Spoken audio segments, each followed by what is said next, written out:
ಚೆನ್ನಾಗಿ ಮಾಡಿದ್ದಾರೆ ಅಂದರೆ ಇಡೀ ಟೀಮು. ನಮ್ಮ ಸೂರ್ಯ ಅವ್ರಿಗಂತೂ ಸಾಷ್ಟಾಂಗ ನಮಸ್ಕಾರ ಮಾಡಬೇಕು ಅಂತ ಸಿನಿಮಾ ಕೊಟ್ಟಿದ್ದಾರೆ.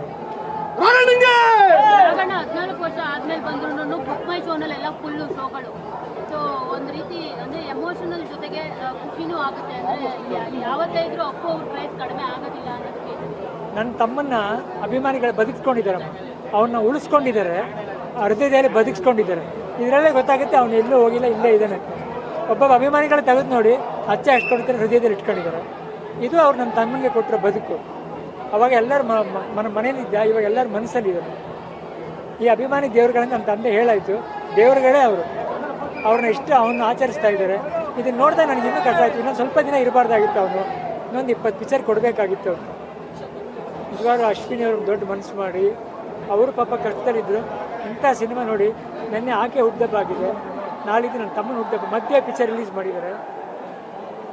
ನಾನಿನ್ನೂ ಅವ್ರನ್ನ ಕೇಳ್ಕೊಳ್ಳಿ, ಇನ್ನೊಂದು 2-3 ಪಿಕ್ಚರ್ ಜೊತೆ ರಿಲೀಸ್ ಮಾಡುವ, ಅಭಿಮಾನಿಗಳ ಜೊತೆ ಅಪ್ಪನ ಬೆರೆಯೋಕ್ಕೆ ಜಾಗ ಬಿಡು ಅಂತ ಕೇಳಬೇಕು ಅಂತ ಆಸೆ. ಅಣ್ಣ, ಅವತ್ತಿನ ನೆನಪು ಹೇಗಿತ್ತು? ಯಾಕಂದರೆ ಇದೇ ಥಿಯೇಟ್ರಲ್ಲಿ ಬಂದ ಸಿನಿಮಾ ನೋಡಿದ್ರಿ ನೀವೆಲ್ಲ. ಅಪ್ಪಾಜಿ ಅವ್ನು ಹೋದ್ಮೇಲೆ ನನಗೆ ಅವ್ನ ಜೊತೆ ನಡೆದಿದ್ದ ವಿಷಯ ಎಲ್ಲ ಮರ್ತೋಯ್ತಪ್ಪ. ಅದು ಈ ಜನಗಳತ್ರ ಇವತ್ತು ನೋಡಿದ್ಮೇಲೆ ನನಗೆ ಹಳೇದೇ ಮರ್ತೋಗ್ಬಿಡ್ತಪ್ಪಾಜಿ. ಯಾಕಂದರೆ ಅವ್ನು ಇದ್ದಾಗಿದ್ದ ದಿನ ಅಲ್ಲ, ಇವನು ಇಲ್ದಿರೋ ದಿನ ನೆನೆಸ್ಕೋಬಾರ್ದು. ನಾನು ಇವತ್ತು ಅವ್ನು ಇದ್ದಾನೆ ಅಂತಲೇ ನೋಡಿದೆ, ಎಲ್ಲೂ ಇಲ್ಲ ಅಂತ ಅನಿಸ್ತಾ ಇಲ್ಲ. ಅವತ್ತು ಇದೇ ಥರ ಜನ ಕಿರಿಸ್ತಾ ಇದ್ರು, ಇವತ್ತಿನ್ನೂ ಜನ ಜಾಸ್ತಿ ಕಿರಿಸ್ತಾರೆ. ಆ ಕಿರಿಚಲ್ಲಿ ಒಂದು ನೋವು ಕಾಣ್ತಿದೆ, ಒಂದು ಪ್ರೀತಿ ಕಾಣ್ತಿದೆ. ಅವತ್ತು ಬರೀ ಮನೋರಂಜನೆ ಇತ್ತು, ಇವತ್ತು ಅವ್ರ ಮನಸ್ಸಿಗೆ ರಂಜನೆ ಆಗಿದೆ.